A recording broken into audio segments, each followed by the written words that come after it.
Assalamualaikum warahmatullahi wabarakatuh. Perkenalkan, kami dari kelompok 1 akan mempresentasikan tugas demonstrasi kontekstual rancangan pembelajaran dalam UBD lembar kerja W.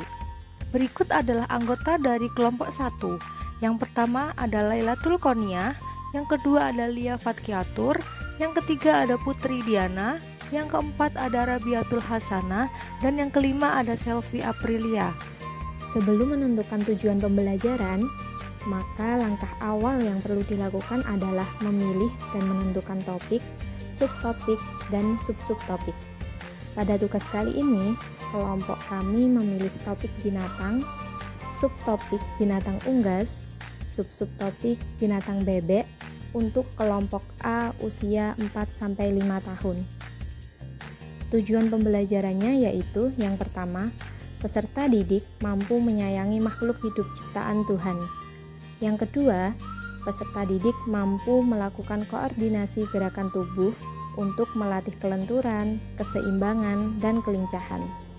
Yang ketiga, peserta didik mampu menunjukkan aktivitas yang bersifat eksploratif dan menyelidik, seperti mengetahui ciri-ciri bagian tubuh dan manfaat binatang bebek. Selanjutnya yang kedua yaitu bagaimana posisi kemampuan peserta didik dilihat dari tujuan pembelajaran.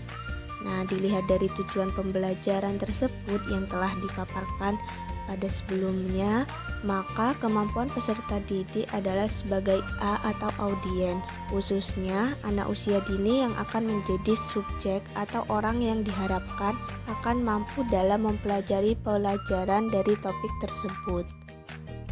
Selanjutnya, mengapa tujuan pembelajaran seperti itu? Tujuan pembelajaran dibuat agar peserta didik mengetahui dan mampu memenuhi kemampuan yang nantinya akan mereka dapatkan di akhir pembelajaran. Selanjutnya, tentukan unjuk kerja. Dalam kerangka UBD, ada 6 unjuk kerja, yaitu mampu menjelaskan, mampu menafsirkan, mampu menerapkan, memiliki perspektif, mempunyai empati, dan memiliki pengetahuan diri. Dari 6 unjuk kerja tersebut, elemen W mempunyai aspek mampu menjelaskan dan mampu menafsirkan. Karena pada tujuan akhir, peserta didik mampu mengidentifikasi, menganalisa, dan mencipta teks deskriptif. Kemudian, bagaimana menulis tujuan pembelajaran secara utuh menggunakan prinsip ABCD? Audiens, artinya siapa yang menjadi sasaran pembelajaran kita, contohnya peserta didik. B. Behavior, yang artinya perilaku yang kita harapkan ditunjukkan oleh peserta didik setelah mengikuti pembelajaran. Contohnya pada perilaku ini adalah berdiskusi atau psikomotor, memahami struktur pembuatan teks atau kognitif, mendengarkan pendapat dari teman lain atau afektif. C. Condition merupakan di mana perilaku atau behavior tersebut ditunjukkan oleh peserta didik. Contohnya, berdiskusi secara kelompok. D. Degree adalah kriteria atau tingkat penampilan seperti apa yang kita harapkan dari peserta didik. Contohnya, peserta didik mampu membuat deskriptif teks yang baik dan sesuai dengan struktur yang ada pada bahasa.